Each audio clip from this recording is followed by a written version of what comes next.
Hi, folks. I hope everybody's doing good.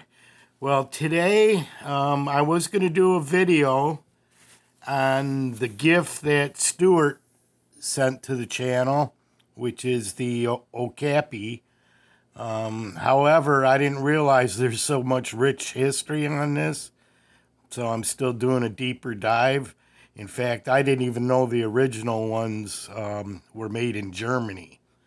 So that'll be coming up. We'll still keep that out there. Thanks for sending it in, Stuart. But for what we're going to do today is a video I've been wanting to do for a long time, and that is the Ulster, the 1930s Ulster Girl Scout knife. So we'll take a look at that and delve into a little bit of history in a minute. But let's do a spin around the block. As you'll see, the block is flanked by bulldogs today. If you take a close look there, you'll see a couple bulldog Barlows flanking the block. But let's take a quick spin. We'll go over to the candy corner first. And I decided to put out some sweets. Sweets all courtesy of Taylor's Eyewitness and the master craftsman Lee White, with a lot of help from Slick Slicer to acquire those. Let's get down a little deeper dive on there. Now these are all users except that buffalo horn second from the right. I really enjoy using these knives, and the only reason why I don't use the buffalo horn is because I drop knives a lot and it's kind of slippery and I don't want to crack the horn. And I guess it's good to have one that will be in pristine condition by the time I pass on and move my collection down. Then up on the toad sticker box, we got a little American-made sweetness, and that is a Way North Blackjack with some beautiful ebony covers. It's a one of a kind there too. And we'll swing over here. Like I said, we got a warthog and a bulldog right there to the right underneath Abe. And the Okapi, a Shatton Morgan folding hunter, and a simply gorgeous fixed blade. That's a Canal Street, and that's a limited. I did buy that, and I was thinking on making that a user, but I mean, I can't even find another one like that. So, and I'm still doing a deep dive into the history. I don't know how many were made, but apparently not a lot. So that may just be a collection piece. And up top here, we still got the John Henry Shat Morgan clasp. And going over here is the other bulldog on the left flank. And got Buffalo Bill there keeping an eye on the bulldog. If you zero in right on the center there. And of course, you got the blind Cyclops Kirk Douglas. But okay, here is I'm very skimpy. I'm kind of on my starter kit for camp and scout knives. So I kind of threw everything out that I got. And up here in the top row, these three right here were really inexpensive. This is a Cub Scout knife that I got in a TSA grab bag that I paid like 2 years ago. I paid like $15 for 8 knives or so, and that was in there. These two I got together on eBay. Oh, this is a 1980's Camillus. And this, I can't figure out the year, but that's an Imperial Boy Scout knife. I think that's 60s, maybe 50s. And the same with this. This is a Cutmaster Girl Scout knife. And I bought the pair together. I wasn't too concerned of getting this one because it has a broken blade. But because this lucite, these lucite covers, acrylic, I thought were pretty cool. Especially how they got the Girl Scout badge right in there. Check that out. So I'll be doing a video on those pretty soon. Then, of course, you got the Remington Beast. Leave it to Remington to go overboard again. Check out this camp knife. Oh, and can someone leave a comment and tell me what the difference between a scout knife and a camp knife is? Because like I said, I'm a rookie with these camp scout knives. So yeah, I don't know what the difference. I don't know if there's a certain tool that makes it a camp knife rather than a scout knife. But this is a 1990's, and this thing's, I got to do a video on this. This thing's cool. Check out that main clip point on there. And look how big this punch is. You can do some leather work with that. So I got to do a video on that pretty soon. And of course you got the bullet shield. And it's Delrin. I think all these are Delrin. Oh, I didn't go over, this is one of my favorites here because that's from the same era. This is the 1980's. This is 60s, 70s. And that's when I was issued one exactly like this, from what I can remember. I mean, that was a long time ago. I was 8 years old. It has the belt clip and the clasp, and it came with the original badge that they gave you too. Do your best, help other people. And then it has the pledge on that side. So that's pretty cool, but I really like that. And it's in pristine condition for its age. It was probably well kept by the previous owner. And, oops. Then as we come down here, this is my 1950's Boker scout knife. I don't know if I showed you. There's the cap lifter, can opener, nice spear point, and this has, instead of a punch, a pen blade. But that's in immaculate condition too. Now this little guy here, this is a Junior Scout made by Shat and Morgan, and this little guy was pretty expensive. But check out this main spear point there. Just gorgeous. And this has the old style, the really, really old style can opener. There's your screwdriver cap lifter. And over here again, a pen blade. And check out the covers. Real bone covers with a Premier Shield, the Shat Morgan SM, with the Premier in there, the lined and pinched bolsters. That's a beauty there for a Junior Scout. And then now I kind of put these in here. I mean, this is a utility knife, but I guess you could consider it a camp knife. I don't know. You guys tell me if I'm cheating if I do that. This is, I bought this. This is a 1961, which is my birth year. That's why I got that. See that? 1961. So that's kind of special to me. And of course, I've talked to people, and people say, some people that I talk to say, why even bother with one of these old scout knives? Because if you're going hiking or camping, you get the saw blade, and you got all the tools you need here. Same as any camp or scout knife. You got the punch, saw, blade. Well, it's in there somewhere. But everyone's seen the Vic Farmer. And then the Victorinox Tinker, which I don't know, you wouldn't really need screwdrivers out in the woods. But anyway, let's take a look, at this Ulster Girl Scout knife. Collector piece. This is a rare one.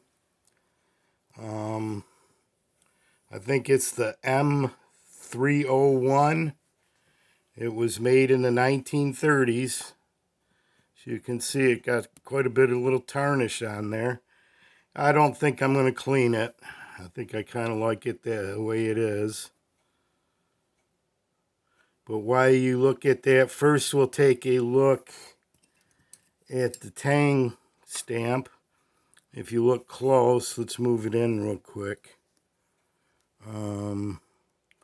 You'll see it says Ulster Knife Company. And that was their first original Tang stamp. And that went from, see, I got my notes here. It went from 1876 to 1941. I guess, yeah. 76 to 41. And then the progression of the stamps after that, I don't have the dates on that, but it went from Ulster Knife Company to just Ulster Knife, and then to Ulster USA. Now, some of these got the founder of Ulster. His name was Dwight Devine, and him and his son started the company in 1876, and it was still named Ulster, but it was Dwight Devine and Son, where they'd on various different models, mainly just the camp knife and the whittler. On one of the blades, they would put Dwight Devine and Son on those. And those are really collectible. And from what I've read, there's no rhyme or reason to when they put them on. It has nothing to do with the dates. It has more to do with the model. Let's try and get that Girl Scout badge there. But anyway, yeah, that's a big cluster F as far as the Dwight Devine and Sons marking on the blade. But anyway, let's get back. The Girl Scouts were formed in 1912, so we know it wasn't older than that.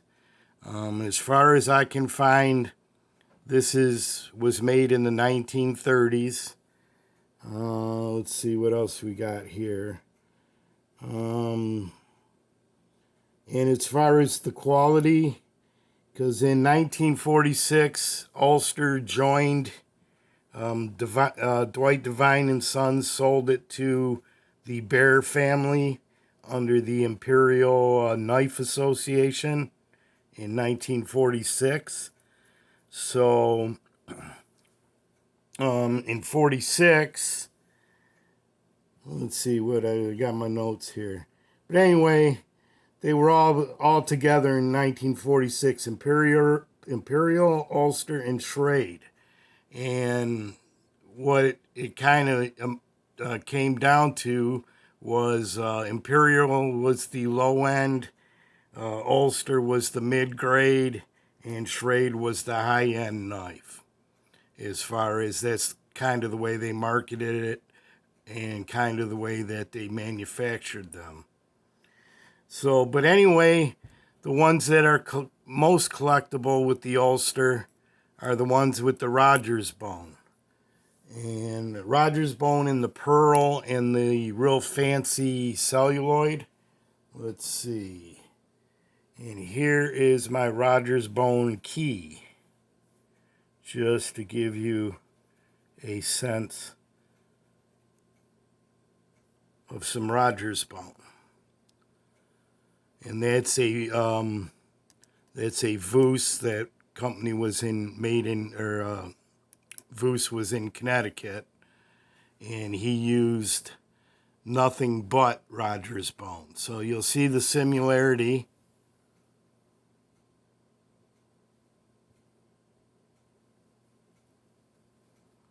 And one thing I did read was the Ulster used a thinner stock of blade and a thinner bolster than the Schrade. But, of course, these were much higher quality than the Imperial. So now that you got a good look at that side, let's show you a little bit of the, before I switch to the pile side, show you a little bit of that Girl Scout badge. And you'll see if you look close, you will still see the etch. If I can get it in at the right angle. Actually, it's easier to see the Girl Scout. This emblem is right here. You won't be able to see official Girl Scout. There you go, right there. But anyway, it's pretty much worn off, no big deal. It is an official Girl Scout knife. Let's take a look at this side, which is very similar to that.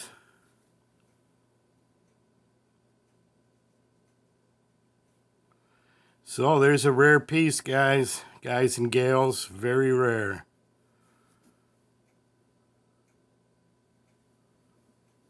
A little bit of Girl Scouting in the 1930s. So let's take a look at all the blades. We'll move this out of the way. It's just your standard tools. Got your screwdriver cap lifter.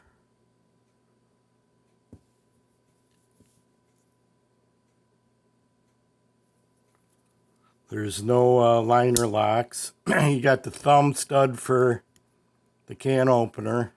As you'll see, it's the old style. And you can see it's been used quite a bit.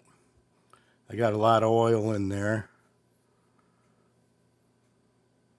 Quite a bit of tarnish. You guys tell me, should I just leave it as is or try and clean up the blades a little bit?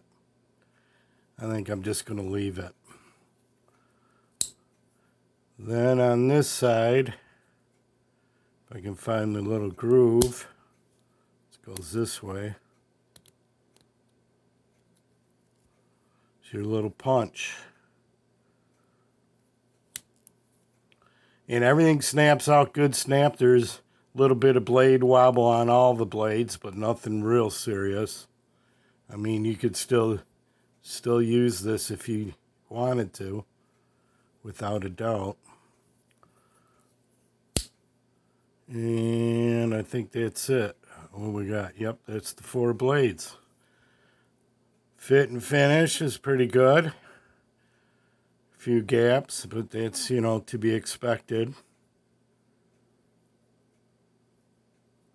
You can see the bolsters are a lot thinner than, I'm quite familiar with all the Schrade older knives. And they are a little chintzier. But other than that, I don't know if this bail is removable. I'm not going to try to.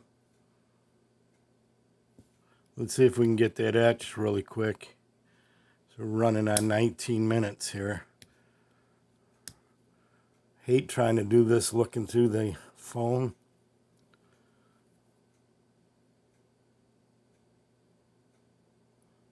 I guess that doesn't really matter.